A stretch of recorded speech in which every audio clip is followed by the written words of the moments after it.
You're listening to the Fezcast, produced on behalf of the Saracens Supporters Association and featuring the independent thoughts, rants and rambles of Saracens fans and special guests. If you'd like your opinion to be heard on the show, you can find the Fezcast on Facebook or Fezcast_SSA on Instagram and whatever Twitter is known as these days. But for now, enjoy this week's show. You're listening to the Fezcast.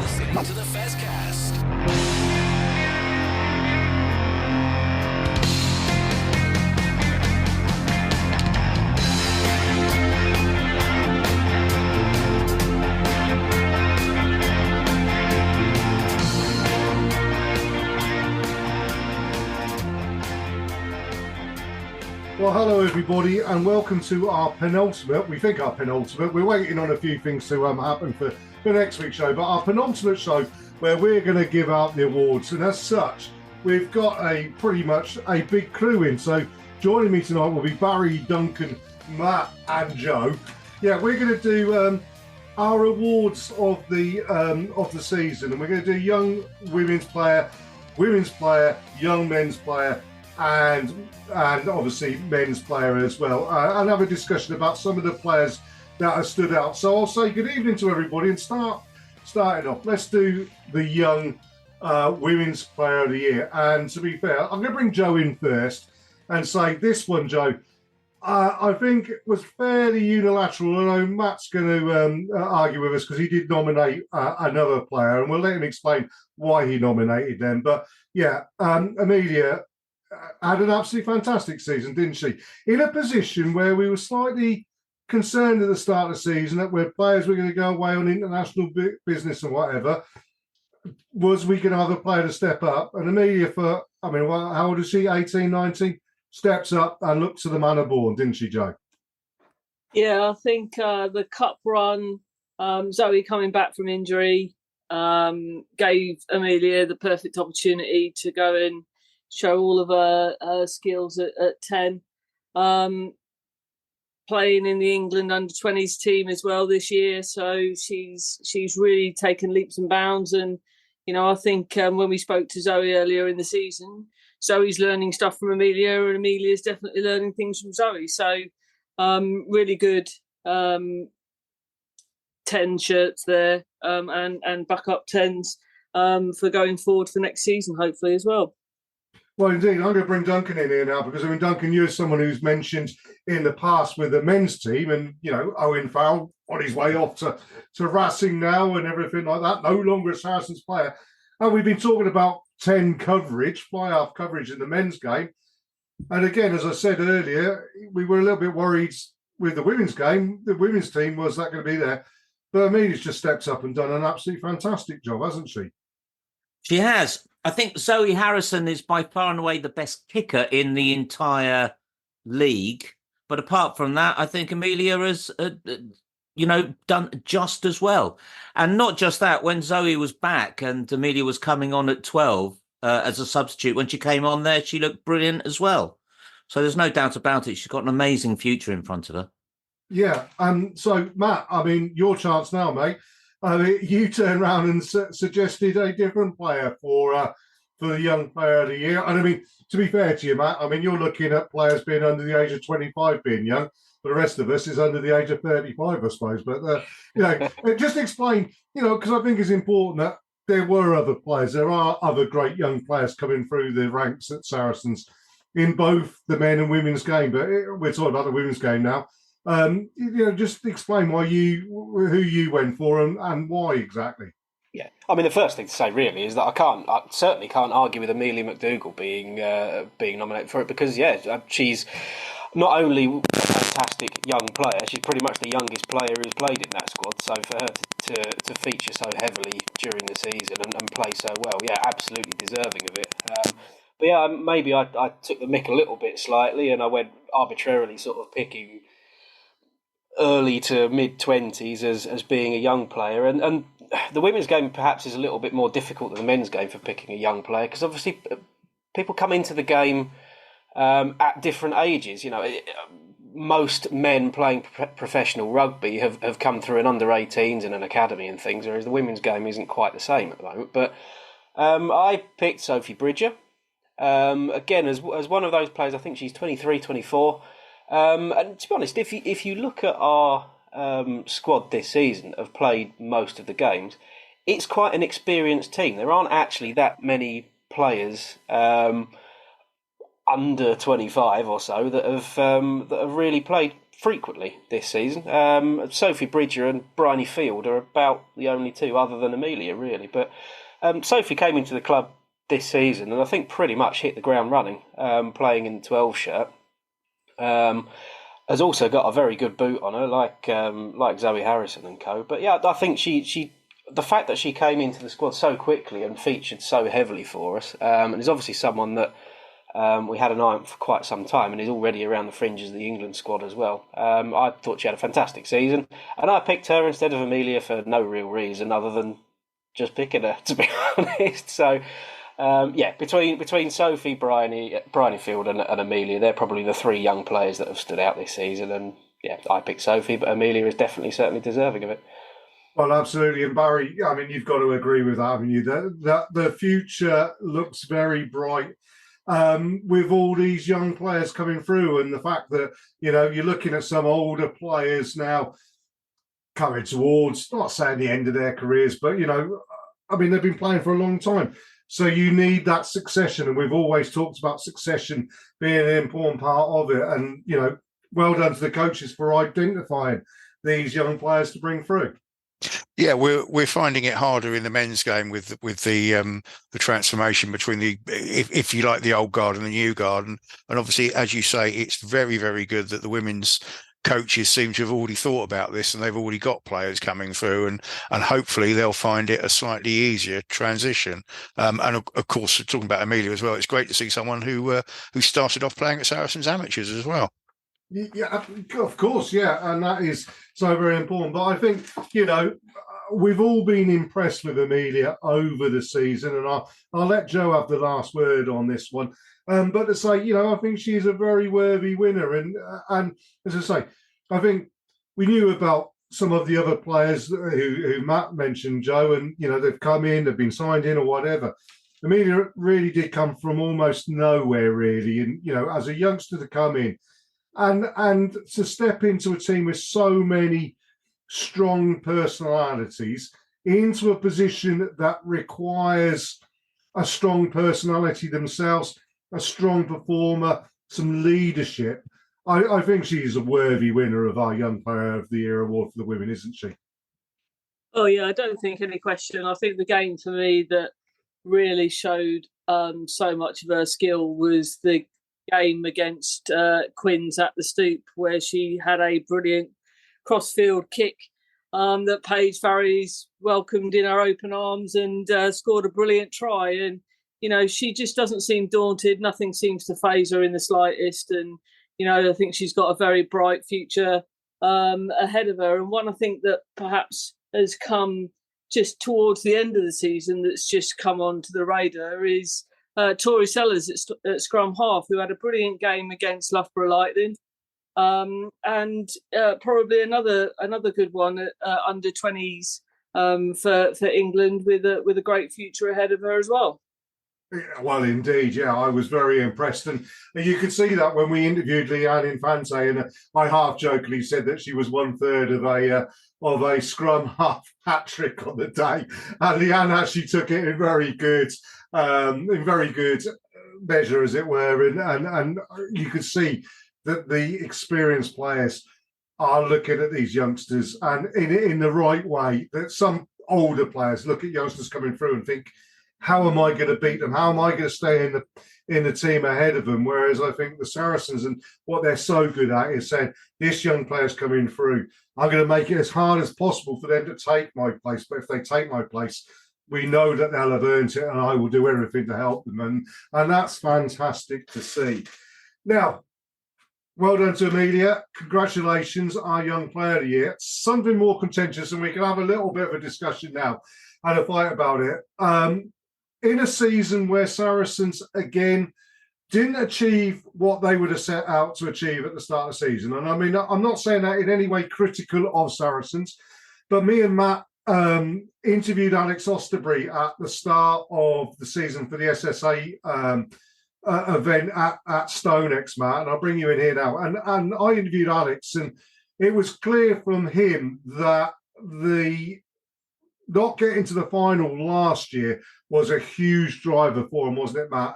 And not getting to the final this year, regardless of how well we think they've played and how well the girls have done and how well the club has done and everything, that's going to rankle with them, and they're going to see this season as a failure, aren't they? I think in a way, yes. It's hard to say that. I don't like saying things like that, to be honest. But you are right. We saw the season as putting right some wrongs. Finished inside the top two. I don't think there would have been any complacency from the team about the fact that they finished in the top two and had a home semi-final. I don't think they were thinking that was half the job done. But yeah, I mean, from finishing and having a home semi-final, you do have some level of expectation that you are at least going to make the final at that point. And for whatever reason, it just didn't work this season. Yeah, so to have 2 seasons in a row where we've just fallen short, it's going to hurt.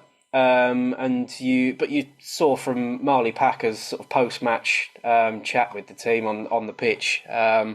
She said all the right things. Again, about using this season as a driver going forward. You know, they're still good players. They're still a good squad. There's still a good atmosphere around them. But yeah, obviously, it's more difficult to use a second season where you fall short than it is a first season. So it'd be interesting to see what happens with it next year. But yeah, you know, they'll be looking at plenty. There'll be things that need to improve. There'll be things that need to change. But they'll also be part of everyone that goes. And you've talked about this previously as well. The fact that the league is a bit tighter and there's more of a challenge, and it's not just the same top two. It can only benefit the league. And you know, it was always Saracens and Harlequins. The fact that we are so far ahead of Harlequins at the moment this season, that's surely got to be seen as, you know, we're adapting and evolving anyway. So yes, it hurts, but we're in a much better position than we could be in. So hopefully they do use it going forward. Well, of course, yeah, and I will say that regardless of the lack of silverware, shall we say, the fact of them remains there were some really, really great performances. And before we mention the 2 players who are the ones who are fighting out on our vote, I think we do need to mention some of the other guys that have been spoken about. And I mean, obviously, you know, players like Marley Packer. Marley does what Marley does, and is 100% committed and never, ever loses that effort at all. Poppy Cleo, the same, ended the season absolutely phenomenally well. And Duncan, I mean, the one player, an SSA supported player as well.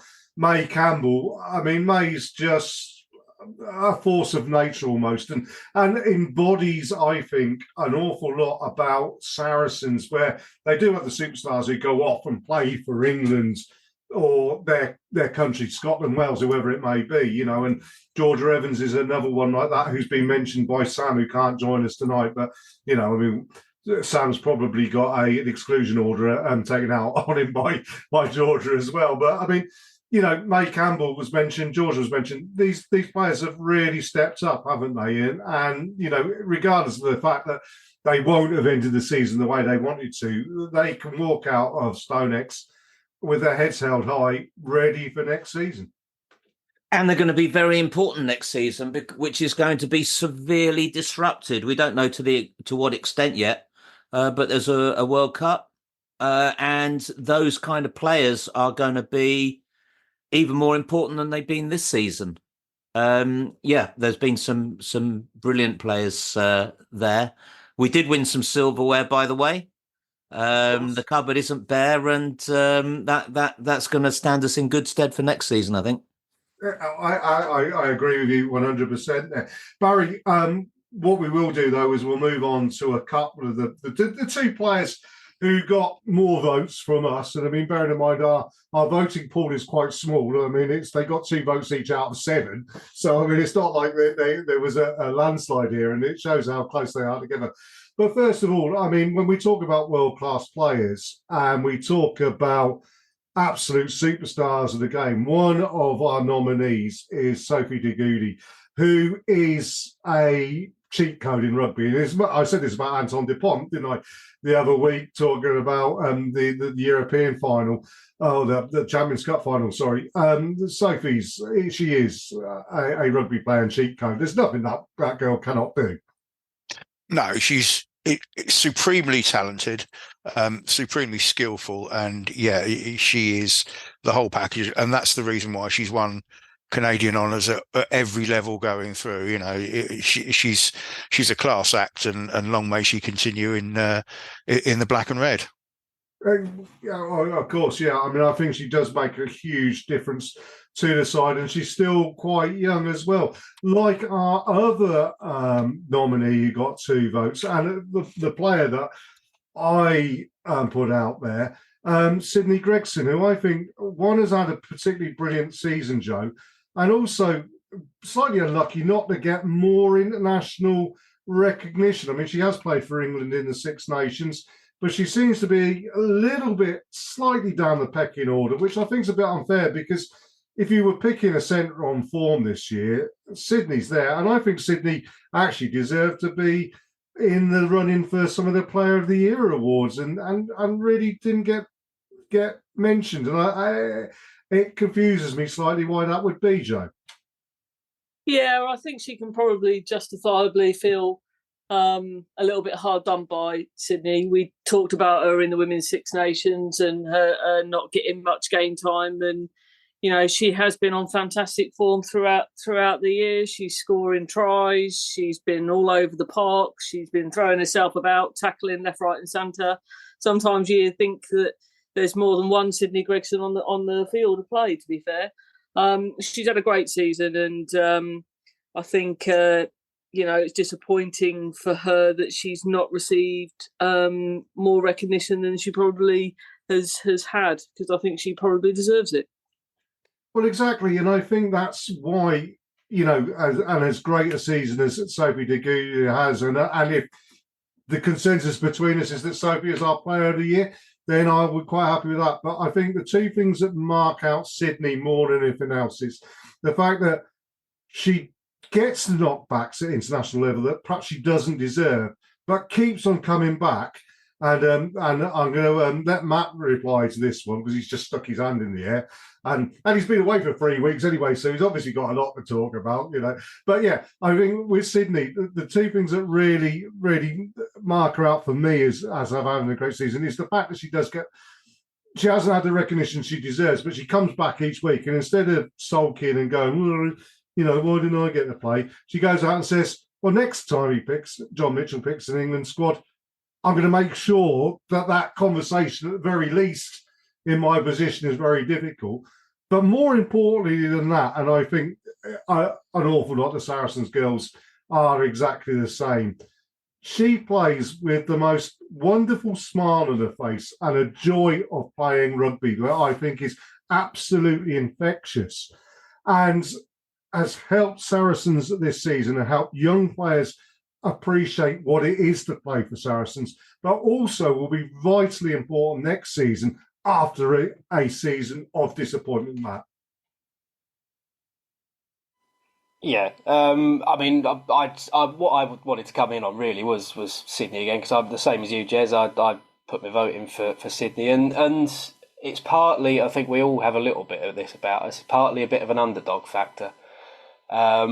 Sydney 2 seasons ago didn't play at all, and missed an awful lot of the start of last season as well, with a pretty horrific injury. And all of a sudden, this season, someone is going to have to correct me if I'm wrong, and I don't know who that would be, but I'm pretty sure she has started every single league game this season and all of the cup games, bar the semi and the final. And she's played pretty damn well in every single one of those games. And that is from someone who was on the fringes of the England squad for a while, picked up that injury, and it's taken a little while to get back in. She obviously played sevens and things as well. So yeah, I think we talk about someone like Marley Packer, and it would be very easy for us to sit here and say, yeah, Marley's our Player of the Season again. But unfortunately, she's so good that you just assume that she's going to be brilliant. So she almost didn't really feature for us in that discussion. Whereas Sydney is someone, not that she hasn't come from nowhere, but she's certainly had to fight to be where she is in the squad, and to just be ultra consistent as she has this season has been fantastic. But that said, yeah, Sophie de Goede has also been brilliant. She's missed a bit of the season because of a bit of Canada duty and sevens and things, but yeah, also brilliant. So yes, my vote goes to Sydney, but someone here surely is going to have to split this a little bit, aren't they?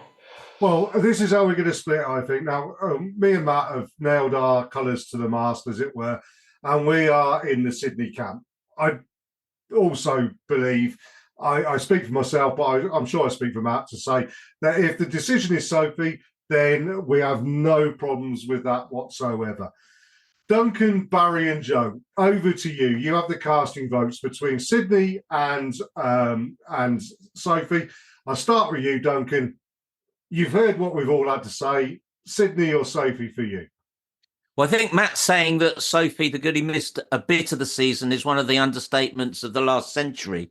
She only played about a game and a half and still had a ridiculous impact. And that's what I love about her. You know, she power, everything we said about her, and playing so little and having such a huge impact is why I chose her as player of the season. So that's one vote there for Sophie. Barry? Oh, the pressure. It could all be over and sudden death. I think I'm going to have to... I've not seen a great deal of the women's game this season, and I will try and get to see more of it next season. But I think on the basis of being an international captain as well, I'm going to go with Sophie as well. Okay, and over to you, Joe, for the last vote. It doesn't make any difference. The gentlemen have made the choice there. And we'll have to have a fight in the car park about it outside. But do you agree with them, or are you in the Sydney camp? No, I'm afraid I'm in the Sophie camp. I just think that she's been fantastic. I nailed my colours to the mast very early on when we put the votes in, so I'm not going to change my mind. Sydney's had a fantastic season, but just everything that Sophie does turns to gold. So yeah, my vote is for Sophie. Well, and from now on, Joe is known as our Len Goodman. Yeah. And I will have to say, as far as me and Matt are concerned, Sydney, you were robbed there, but no, of course you weren't. As I say, Sophie is an absolutely wonderful player and deserving of the award. And, you know, I say it is honestly a cigarette paper's width between the two of them. And I'm sure Sydney will take it in the spirit it's intended and will use it to make sure next year she is player of the year, won't she, Matt? Absolutely, yeah. And I'm not going to tell her. Yeah, I'll let Joe tell her. I'll tell her that I voted for her, but, you know. Absolutely, yeah. Make sure she knows I voted for her as well. But, a fantastic choice. So, young player of the year for the women's, Amelia McDougall, and Sophie de Goede, our female women's player of the season. Well deserved. And we're going to have a quick break now, and then we'll come back and do the same thing for the men. Well, one of them's fairly simple, actually, to be perfectly honest with you. You're listening to the Fezcast.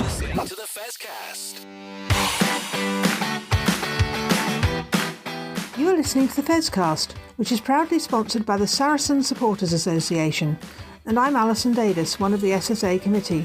For a £10 annual subscription, the SSA provides our members with monthly newsletters, virtual and in-person player events, away match ticket allocations, and we organise pre-match gatherings at away matches. We sponsor men's and women's players, and we support the Saracens Foundation Track Club on behalf of our members.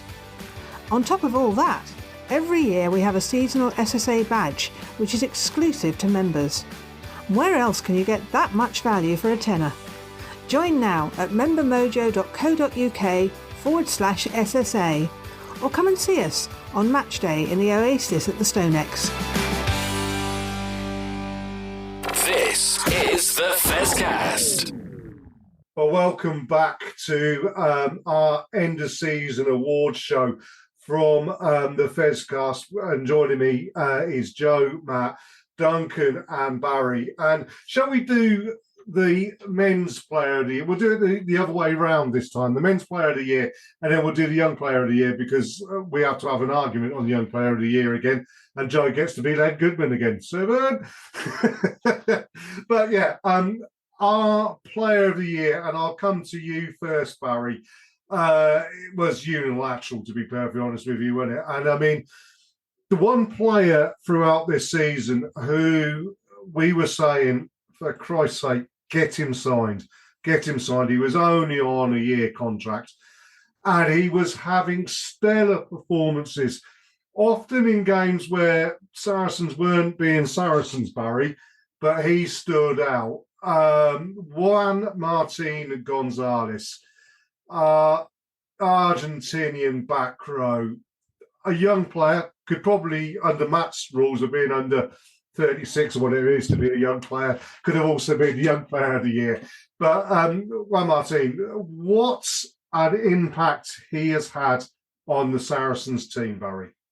Yeah, an absolute revelation. I mean, obviously we'd all seen him play for London Irish, but for whatever reason, he just didn't particularly stand out in that side, or not to the extent that he has for us. But yeah, from day one, match one, he just looked like the complete player. And as you said, constant calls for him to be re-signed, and fortunately he has now re-signed for next season. And yeah, look forward to so much more to come from him, because he is still young, he is still developing, and he will only get better playing alongside the likes of Willis McFarland and Ben Earl and of this world. And yeah, so much more to come from him. But my God, what a debut season for us. Well, I will say, Duncan, I mean, as an old number 8, and I mean, I don't know how many times I mentioned that this season, I'd love to play in a back row that included better than Juan Martin Gonzalez. At number 8, you would look, I mean, I've said it before, the back row that we've got for next season, with Tom Willis at 8, Ben Earl at 7, Juan Martin Gonzalez at 6, with Theo McFarland covering there, with Toby Knight covering there as well, with a lot of good back row players. This is as good a back row as I have seen in the game of rugby since Hill, Delalio, and back with Lewis Moody coming off the bench, or Josh Cromfeld, Michael Jones, and Zinzan Brook. You know, they are potentially that good. I think Andy Christie would be thinking you're the best analyst of back rows that there's ever been. But well, yeah, I mean, bring Andy into the mix as well. Yeah, I mean, there's so. I think I mean, you might go on about playing at number 8. Even I might look good at number 8 in that back row. You never know. They cover more for me probably. I mean, we started to look out for both Cinti and Gonzalez in the World Cup, and because we were looking out for them, we noticed what a good World Cup that they both had, and then they arrived with us and just carried on. There's a bloke called Stan Wilkes on Twitter. It's well worth seeking out, because he's put a highlight reel together of Juan Martin Gonzalez. And if anybody doubts our choice, just have a look at that highlight reel that he's put together. It's about 5 or 7 minutes worth of his highlights, and it's just staggering, including that tackle at Northampton, which the more you see it, it's just, I mean, the one thing that is underestimated about him, everybody can see his speed, everybody can see his toughness. Sorry, everybody can see his size and his toughness. It's his speed that's deceptive. He's a bit like, when Jamie George suddenly did that run in the final against Exeter, and everybody's going, what the bleeding hell? Look at him go. And it's the same with Juan Martin Gonzalez. You don't expect him to be that fast, but he is. Well, yeah. And Matt, I mean, we'll talk about at the end of this. I'm going to ask you all to nominate, so you can start thinking about it now, a champagne moment from the season. That tackle on Alex Mitchell. I mean, I know you were in Iceland, but I mean, you would have heard the reverberations across the North Atlantic from that one, because it was just outstanding. And I mean, Alex Mitchell is no slouch. He's a very good player. And you just sat there thinking, and he just targeted him and went for him. And it was a standout moment from the season, Matt.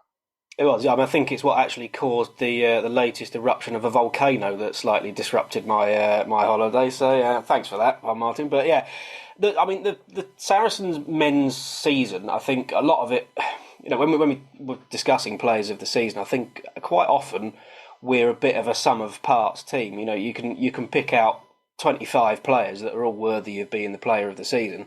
And I think, to be honest, below Juan Martin Gonzalez, that is what we've got. There isn't a sort of definitive number two in that sort of respect. So, yeah, he's been fantastic, really. I mean, what we should say is obviously the cut-off for young player of the season is roughly the 1st of December 2000, just to make sure that we've got that little gap between Gonzalez and Dan and Hartley and all of that group, because there's about 6 weeks between.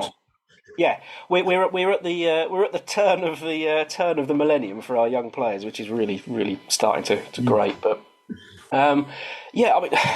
Duncan talked about Cinti and Gonzalez. I think Lucio Cinti he took a few weeks to get going, despite still being very, very good.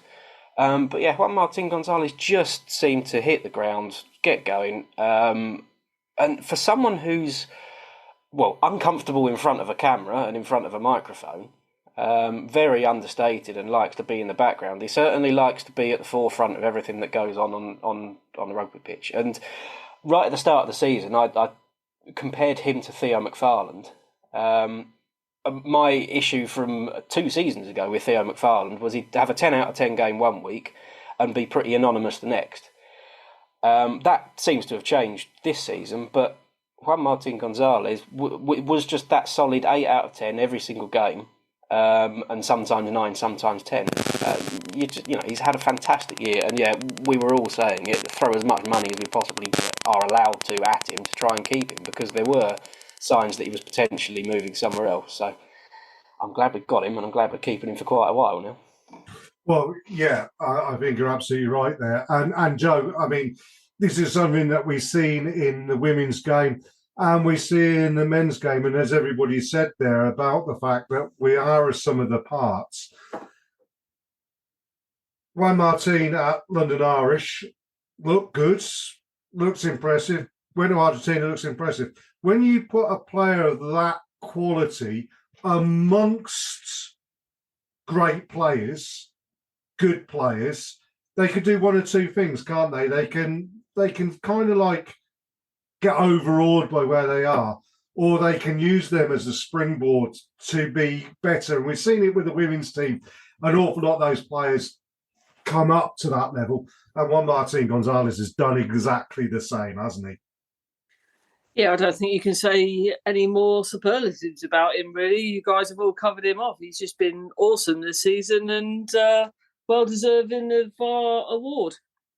Well, yeah. And, I mean, another in a long line of great Argentinian players, Marcelo Bosch, Juan Figaro, Roberto Grau, just to name 3 off the top of my head.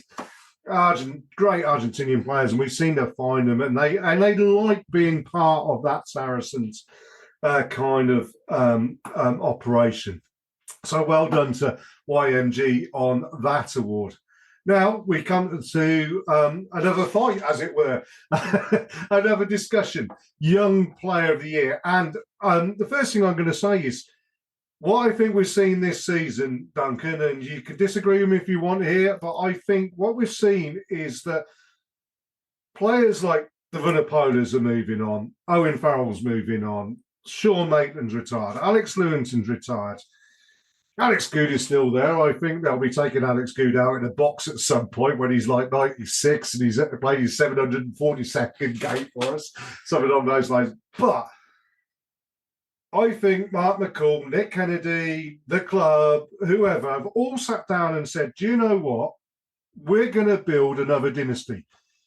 Like 2009, 2010, where we got rid of a load of Galacticos and everything like that, and we started a project.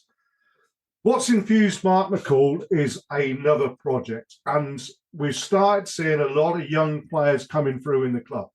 Now, it might take a couple of years for that to bear fruition. And if you remember right at the start of the season, and Sam Knight had to defend himself, but he was turning around and saying Exeter Chiefs, if there was relegation, would be going down because they got young players and they've had to bring in young players. And they did pretty well doing that.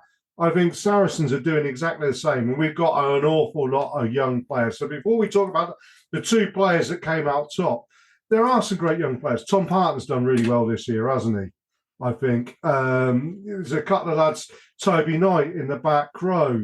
We've already mentioned him. Hugh Tizard is still a young player. I think Hugh Tizard has stepped up this season after his initial season, and is a really important player. And a lot of young players are really stepping up now and grasping that opportunity, Duncan. I'm really hoping that it is the case, because it always makes me, with any sporting team, more excited than anything else to see youngsters breaking through. And it's a funny old thing, but it seems to happen in waves. We had our golden period when, Mario Itoje, Owen Farrell, etc., a whole raft of them came through and gave us, in many ways, the bedrock for our golden period. Northampton have had a great crop of young players come through, and we've had, playing at Ampthill, a whole up to 8 players in the team at any one time. 5 of them have been in the championship team of the season. Including Brandon Jackson, Charlie Bracken, etc. And although we're down to a squad of 37 now, in preparation, presumably, going further down to 35 next season, there are, barring injuries, there are a lot of blockages in the way of the likes of Toby Knight, etc. So I'm really hoping that they are going to, on merit, force their way in. Of course, you're going to get a lot of injuries. You always do. So there are going to be opportunities cropping up. But if they do fulfill their potential, then we could be in for an exciting time. Well, yeah, I agree with you. And of course, the other thing, Barry, along with that, is that, there is this dirty 2 words, the salary cap, and the privations that are put upon what you can spend and how you do it. And younger players are cheaper than established internationals, aren't they, Barry? So it's great to see, first of all, that some of these guys are coming through. But more importantly, I suppose, is that some of the guys who haven't quite made it have got a grounding at Saracens that has seen them in good stead. And we talked previously about Ben Harris, for instance. He's off to Ealing Trailfinders. This week we see Ollie Stoneham and Manu Vinapola are both signed for clubs in Japan. So they've got a career outside of it. But importantly for Saracens is that they're retaining players with potential, I think, is the way to look at it. Yeah, I mean, going back to the salary cap, it's obviously difficult, and it's doubly difficult because the salary cap seems to move every season. There's talk about it going up, going down, staying the same. No one really knows, and we could probably do with a little bit more certainty around it. But it's great to see younger players coming through, and players who were brought through the club and through the ranks. We all know as fans that Saracens is more than just a bunch of players that go out on a Saturday or a Sunday and play a game of rugby. We know there's a club ethos. It's talked about a lot, but I don't think outsiders really get it. But there is definitely something there, and I don't think there's a better club to come through the ranks at than Saracens. And that's not to denigrate anyone else, but I think they get an exceptional grounding for life by coming through our academy and through our pathways. And let's hope that they all go on to fulfil their potential. Well, indeed. But now we do come to the matter of the award. And Matt, I'm going to ask you to speak about one of the nominations. We've got 2 nominations. One of the nominations I'll give a little bit of a talk about, who's not been around at the end of the season because he's had a bad injury. But the first nomination, who got 2 out of the 7 votes, is our young player of the year from last season, Matt. And that is, of course, Theo Dan, who has, as a young player, he's come on leaps and bounds. He is now an England international. He's gone to a World Cup. He's becoming a superstar, and he's still 14 years old or something daft like that, isn't he?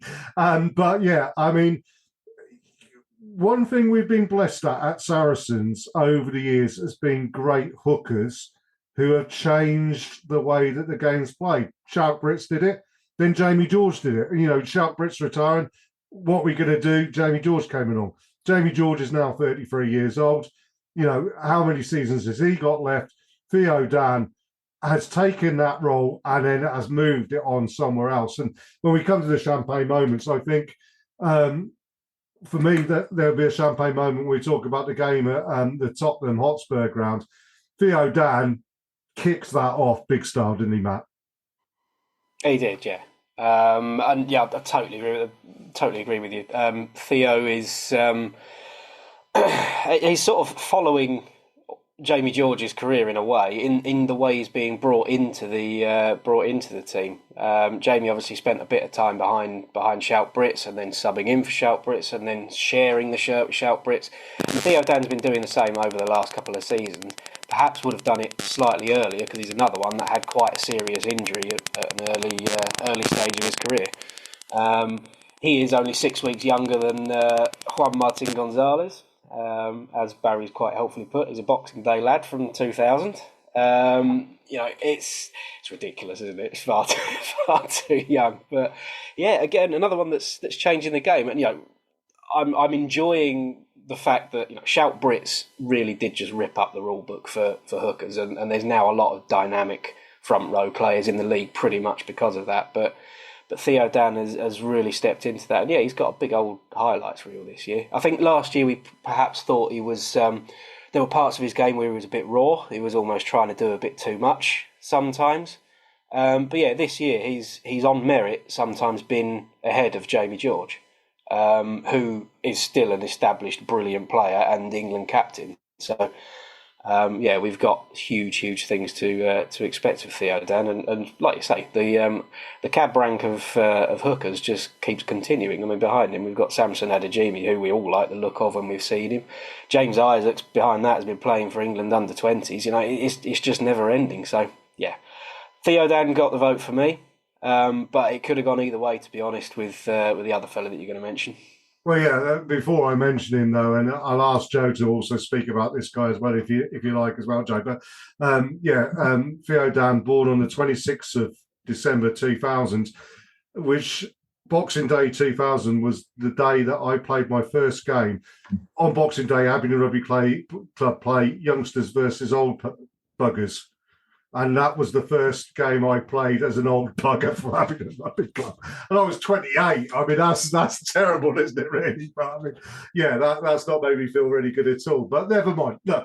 Let's move on. I mean, yeah, Theo Dan. If we decide that Theo Dan is our Young Player of the Year again, I have no problem with that whatsoever. But I do think we need to mention a lad who I think has come into quite a hotly contested position and has really done really well. And you know, I remember we had him on the Fezcast as an interview, which we did with him, and at that time people were talking about him being a bowler, not perhaps for the Rugby World Cup, but certainly for the Six Nations. It never quite happened. But outside centre is a position that has been problematic for England over the last few years, centre in particular.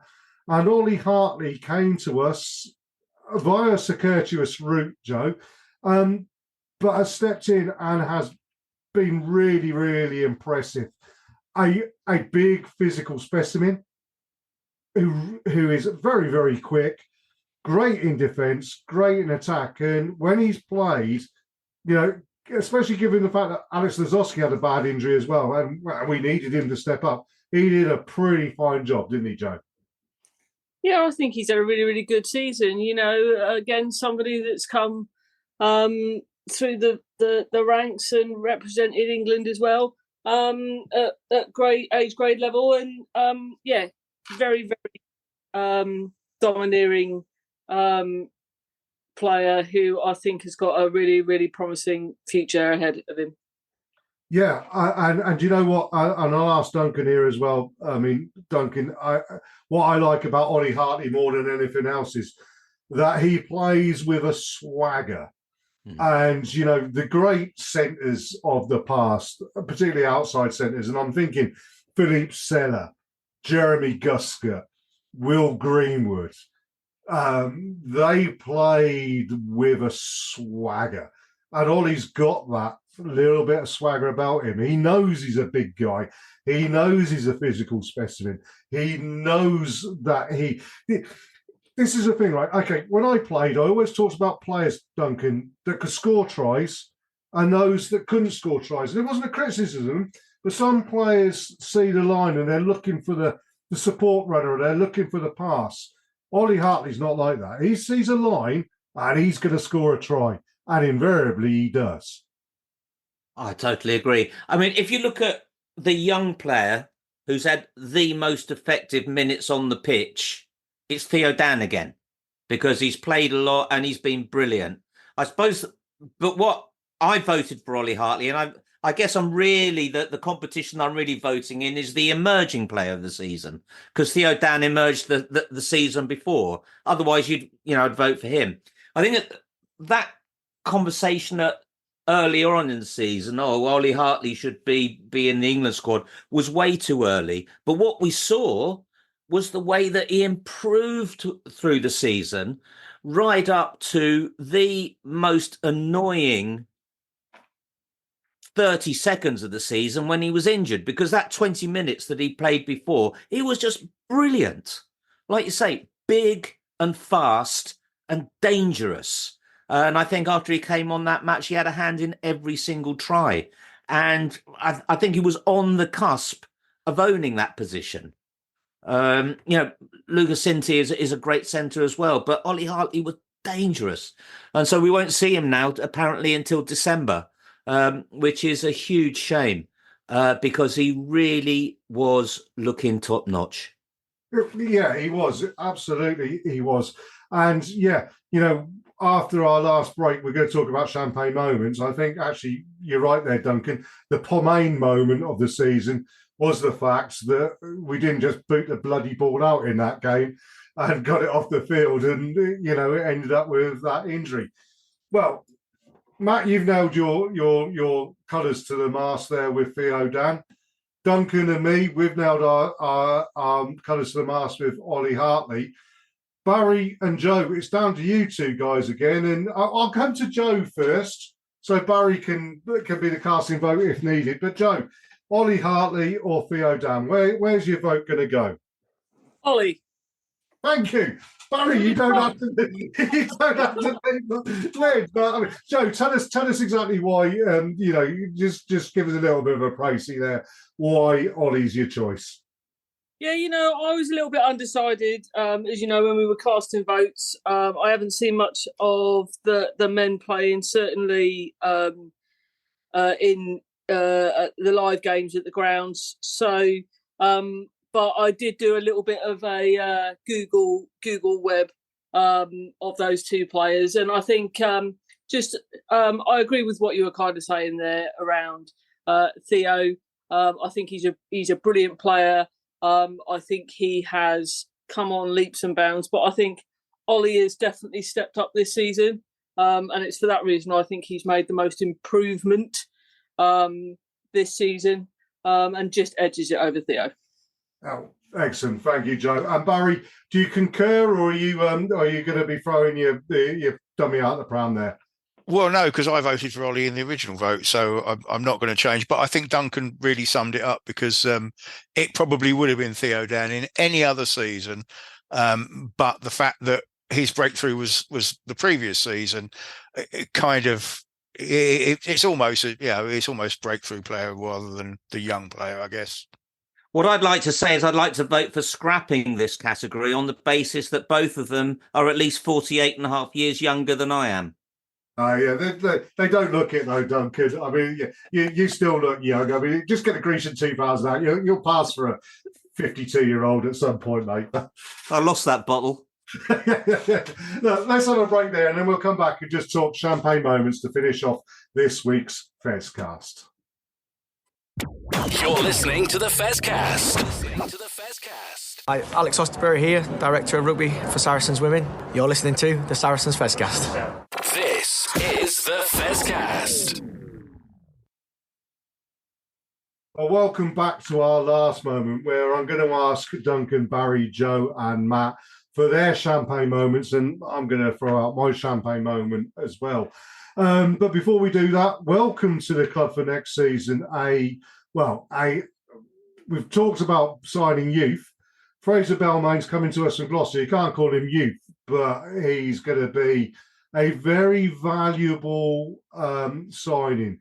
And every now and then you do need that older player to come in with a bit of experience. We saw it before with Jim Hamilton, didn't we, Matt? As an example. And I think Fraser's got that possibility about him to be something in that similar sort of like vein, as it were. Yeah, I mean, to be honest, the main reason to be happy about signing him is we've all talked about how many issues we've had at the scrum this season. And for all of our dynamic ball carrying players, I think we do potentially need someone else who's a little bit grisly and will just do the simple push and shove dirty work in a scrum. I say simple, that is really not the right thing to say about a prop forward, is it? But he will hopefully shore up things for us. And Gloucester, I'm sure they didn't want to lose him. It looks like very much a cost-cutting measure because they very quickly brought in someone younger and cheaper than him, probably. But looking like a good addition to our options at tight head, of which there are plenty to choose from now, which is good. And of course, the one thing you can say about Gloucester is apparently this week they've turned down a £10 million shirt sponsorship deal from a major pet food manufacturer. The club spokesman apparently said that having win a lot on their shirts could see him done by Trace descriptions, but there we go. Let's move on from there and say welcome to Fraser. You can all shake your heads all you like. It's a funny joke, all right? Champagne I think moments. we'll be the judge of that. Champagne moments. And I'm going to pull out two champagne moments for me. One personally for me and one on the field. The first one, the personal one to me, a champagne moment this season, was talking to one of my original Saracens heroes, Chris Chesney, a couple of weeks ago. And what a wonderful chat that was. And I know, Matt, you've been out in Iceland, so you probably only just caught up with this conversation. But I really thoroughly enjoyed talking to Chris. And, it just, talking to him re-emphasised to me what I love so much about Saracens Rugby Club, Matt. I actually listened to it yesterday, so it's nice and fresh in my head. To be honest, it was the best thing to hear from him. I think was I say best thing to hear, but it was good that we got such a raw, honest description of how he felt at certain times in his career and post-career. Obviously, you mentioned the infamous night of the long knives and people being let go with their contracts and him just about getting there potentially before he was being let go himself and saying he was moving on to Toulon. And obviously the sort of, not ill feeling, but feeling slightly hard done by about not getting any England caps and how that's almost sort of developed further as he's been further and further away from his rugby career. It was a very good, honest, in-depth interview. So yeah, absolutely fantastic. If people haven't managed to catch up with that one just yet, please do, because I think I don't want to make Jez's head so big that he can't fit through the door again, but it's probably one of the best interviews that we've had on the show. Oh God! No. Honestly, I will try and be as humble as Chris was in the interview and everything. And we'll come on to a minute, Duncan, for you, because you've done some cracking interviews this year, and I'm sure that one of your personal highlights will be one of those interviews you've done. But on the playing field, I did talk about a champagne moment, and I think actually the one thing that Saracens do really, really well is get the big games right. And the game at Tottenham Hotspurs, one, for me being a West Ham fan, allowing Tottenham people to see a winning team at that lovely, amazing stadium they've got is a big thing. But that game was just outstanding. And actually, in a way, it's also one of those Pomain moments because we played that game against Quins straight after the Six Nations. Owen Farrell's 250th appearance. The kids come out with him. Theo Dan did Theo Dan things. The team did Saracen things. And we sat there, we looked at that. And that was as good a performance as I think Saracens have played in this season, aided and abetted by perhaps the poorest performance that Quins have put in a long, long time. But it was just a fantastic day out. And then, just tempered slightly by the fact, Duncan, that we all sat there for, oh, well, we're going to walk this now, aren't we? Because we were so good on the day. But it was a great day out, wasn't it? Oh, brilliant. Commercially for the club, it's incredibly important because 40% of the people who come to StoneX for the first time come as a result of going to the Tottenham match. And the club do an incredible job was it 65,000 tickets this year? That's amazing. When you consider that for all bar 5 matches of the season, we struggled to sell out StoneX. So it's just important on so many levels. And yeah, it was part of a quite bizarre run, wasn't it? We thrash Harlequins, Bordeaux thrash us, and then Harlequins beat Bordeaux, and it sort of sums up the season that run. My champagne moment of the season was actually that through the legs pass from Elliot Daly, and he was just imperial that day, playing at fullback, as good a fullback performance as you can see, and in a way, he summed up the season. At times brilliant and at times not, which is what we've been this season. But that day was superb. Yeah, I agree with Duncan. And quickly, I mean, I did say you had some great interviews this season. Is there one that sticks out for you this season? There were two really, because I really enjoyed chatting to Chris Wiles and Richard Horton, but the two people who were just brutally honest, but both about their careers and the problems that they've had to overcome in their private lives, with Joel Tompkins and Marcelo Bosch. When I was speaking to them, I was thinking, blimey, should you be being this open? And I did check with both of them afterwards, and they were both absolutely fine about it. But it was, a privilege to do those interviews. It really was. Yeah, I agree with you, Duncan. As I say, we'll add Chris Chesney into that 3 players and people to talk to that perhaps don't get talked to as often as other players and whatever. And it was wonderful to speak to them. Joe, I'm going to ask you now, what about you for a champagne moment? Well, I think there's been a couple. I mentioned before about Amelia McDougall's crossfield kick to Paige Farris. I could mention Paige Farris' JMG tackle-esque at Loughborough Lightning that would almost copycats of each other. But I think probably for me, the resounding moment was the Saracens women beating Exeter at Sandy Park for the first time, because I think it was just a real good win, robust win. They went down there knowing that they'd never won there before, and it was just a really, really solid performance. So I think that's probably my champagne moment. And probably, whilst I just think of it to mention it, we should mention that this year has been 35 years of Saracens women. And, it's been a disappointing year overall, but I think that they've had some really, really good wins, some really positive wins, beating Gloucester and ruining their unbeaten run for the season at StoneX. A cup win, but 35 years of a women's club going from strength to strength. But my champagne moment is the Exeter win. And the other thing I would mention to you, Joe, and perhaps you'd have a quick word here as well, is that it was wonderful to see Sonic going out on a bit of a high with that Allianz Cup win as well. I mean, Sonic, an absolute club legend, an absolute stalwart of the club, and so deserving of her to finish her career in the way that she did. Absolutely. I think she will still be very much connected to the club. She will be forever Sonic in name and number and everything else that she's brought to the club, still with her connection to Saracens High School. But everything that she's done over the years, and I'm sure she will still continue to do. And hopefully we can get Sonic on next year as well, just for her to talk about what she's doing now that she's hanging up her playing boots. But I'm sure there's still plenty more that we'll see of Sonic around the Saracens club. Oh, indeed.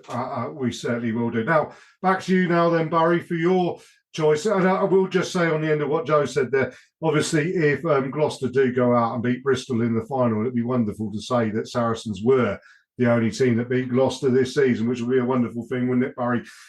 First off, but second, of course, your champagne moment. What really got the Barry juices flowing, as it were? So it's going to be a little bit left field, but you would expect nothing less from me, really. It was probably winning the game, was it? Is that your champagne moment? No, it was probably. I think it was Alex Lewington's try at Gloucester, which seemed to sort of get our season started, because we'd had a couple of we'd had 3 fairly average performances before that, and we seemed to be under the cosh a bit at Gloucester on that Friday night, and then all of a sudden, Alex Lewington decided to show us his footballing skills from inside his own half, and got a slightly bit fortunate with a bounce, perhaps, right at the very end, but ran in for the try, and all of a sudden it seemed like we were finally off and running in the middle of October. Yeah, I remember it well, and absolutely, you're right. It was a fantastic moment, and Alex is one of those players who's retiring this year, and again, another player who perhaps never got the recognition that we felt he deserved. And certainly, Matt, there's a challenge for us all to get him on, and Duncan, get him on next season once he's retired, to find out what he's up to. But leave the last word on champagne moments to you, Matt. What would be your choice there? I mean, there's quite a lot still to mention, I think, really, and sometimes you even forget the bits were this season. But I mean, we've had classics. We've had more Theo McFarland's ridiculous plucking the ball out of the air with hands like Velcro and scoring tries. We've had, in the women's game, Bryony Cleal coming back and scoring tries in slightly insane ways, like falling backwards over the try line somehow on her returning the cup. Could probably talk about interviews as well from my side. I mean, Joe and myself have been lucky enough to be allowed into the media room to chat to a few players. I'm gutted on Joe's behalf that she missed interviewing Sonia Green with me, and that was fantastic. But I think a champagne moment for both of us is the. I'm not even going to call it an interview because we weren't really involved, but having Beth Blacklock and Lou McMillan just chat rubbish for half an hour with our microphone, that was a whole lot of fun. Yeah, but my moment again, I like doing this. I like to be a little bit edgy and different, and I like moments that people sometimes forget. Over the course of the season, we've had probably 25 players play for us in the front row. But one of them who sort of came in as a short loan, then a long loan, and was then signed again was James Hadfield, and he did get a lot of minutes here and there, but when he did, looked pretty good. He also managed to end up playing in the Champions Cup as well. But where we lost a few games in a row, including the first of those big losses to Bordeaux, we then beat Lyon in the Champions Cup and then played Exeter at home, and it was all about the fact that we got absolutely trounced by Exeter first game of the season. And James Hadfield was starting, and I can't remember who he had at tight head alongside him, but Logovi Mulipola was playing on one side, so it was a real makeshift front row. And the look of sheer glee on everyone's face when James Hadfield scored 2 tries in that game. We went on to beat Exeter, and everything looked a little bit rosy for a while. And I went home. It was probably one of the few games at home where I actually went away feeling like everything was all right, to be honest. Even some of the games that we won, we were like, well, that still wasn't very good. But yeah, just that moment for James Hadfield, how his career went at Saracens, from losing his job with Jersey and then going into administration to all of a sudden playing for us in those games, getting a new contract with us. That, to me, is what a champagne moment's all about. So on top of everything that we've already said, that's one for me. Well, yeah, and I think what's come out from all 5 of us tonight is, despite the fact that the season perhaps hasn't gone the way we wanted it to go, and, I think we do have to cut cloth accordingly. We do have to temper expectations, maybe think about our sense of entitlement in some cases. And when you see people say, we've got to look at ourselves as a club and everything like that, it's been a pretty damn good season, both women's and men's rugby. We've seen competitiveness throughout the league, and even Newcastle in the men's game, and a couple of the other, the lower teams in the women's game. They've competed. They haven't got the results, but they've competed and they've made it as difficult as they possibly could. And yeah, there was a couple of cricket scores out there as well, and we were on the end of one or two of them as well ourselves. But the season as a whole has been great. And yeah, okay, we haven't won any trophies, but I think we've been part of that and a fully competitive and important part of those seasons that we've seen. And I actually think that the last season has been one of the best seasons we've seen in a long time in the game of rugby union domestically. I mean, what do you think, Duncan? I totally agree with you. I mean, yeah, we didn't win, and it was great winning every year, and it was great the story we went through with the relegation, coming back, 2 finals, and winning, coming back. Brilliant story. But this season's been really enjoyable for me. The Premiership continues to be great entertainment, and we were in the top 4 and in the playoffs. We might have just snuck it against Northampton. It was entertainment, and that's what I personally like to see. Yeah, and Barry, you enjoyed yourself this season? Yeah, absolutely. I mean, there's been some highs and some lows, but perhaps some of the lower moments will make us appreciate the highs a little bit more when they roll round again, and hopefully that we can now go into next season and start to look forward instead of constantly looking backwards and worrying about who's going and who's not, because that's kind of gone now. Yeah, and I have to agree with you there. And Matt, I think that's the important thing that Barry's pointed out there. There's an awful lot of stuff going on off the field that I think affected us on field this season. Yeah, I think there's been a lot of distractions. We probably one of the biggest complaints we've had from our listeners or social media followers this year is that we're a bit reluctant to criticise the players and things when they're not doing so well. I think there's a difference between us being, we always call it Arsenal fan TV, and just as soon as something bad happens, saying everyone needs to be sacked and move on. But I think we've been critical where we need to. I mean, I certainly at the start of the season was saying that Owen Farrell needs to be dropped, which is obviously sacrilege, really. But yeah, there's been distractions with his contract, with other stuff going on off field, big players leaving. So another rebuild, another period. I think it's going to be a bit easier for us in terms of that off field distraction. I think it could potentially be not a difficult season for us on field, but certainly a different one. I think the way we're going to need to play matches and some of the results that we might get will be very different because it's such a close competitive league, and regardless of how well some of our older or retiring or moving on players have been,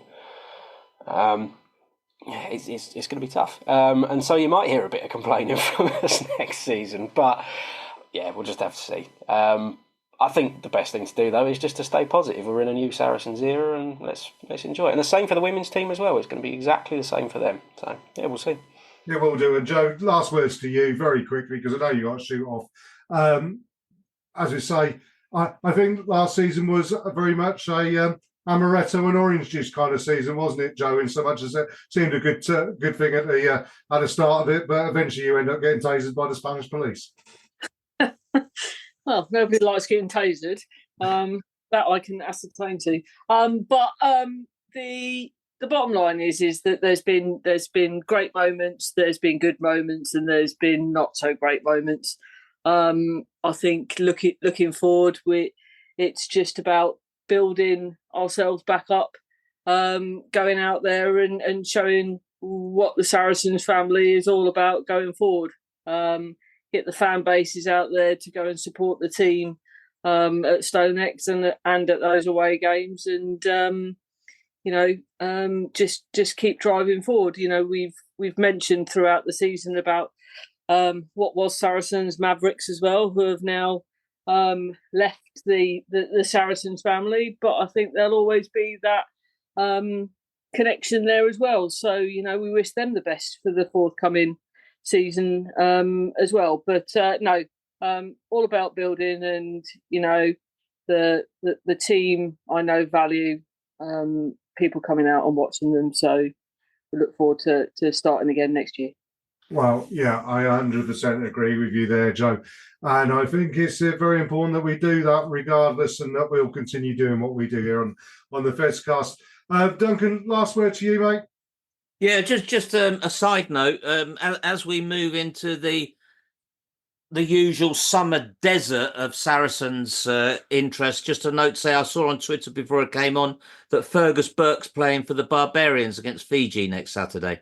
Oh, well, So that'll be interesting. We'll look out for that. And Barry, that means you don't have to speak to the missus next Saturday either, because I know that's something you worry about during the off-season, as it were. But thank you, everybody, for joining us tonight and talking about the highlights of the season. And congratulations to our 4 players of the year. So that's Amelia, Sophie, Ollie and Juan Martin. Congratulations to those guys, and we'll get a message to them via the club to say well done to them. Me and Matt will be back next week, and we'll confirm what we've got going on. But until then, we'll say thank you, everybody, for listening in. All the best, and tune in next week for the last Fezcast of the season. Show 742, isn't it, Matt? I think we've actually done less than we did last year, which is handy. We might have a slightly longer summer break, but yeah, I'm not counting. Well, I think that's something to do with the fact that I haven't had to do 5 shows in the build-up to a bloody final this year, have I? Silver linings are on clouds and all of that. But thank you, everybody, for joining us. And we'll see you all, as I say, all next week for the last Fezcast of the season.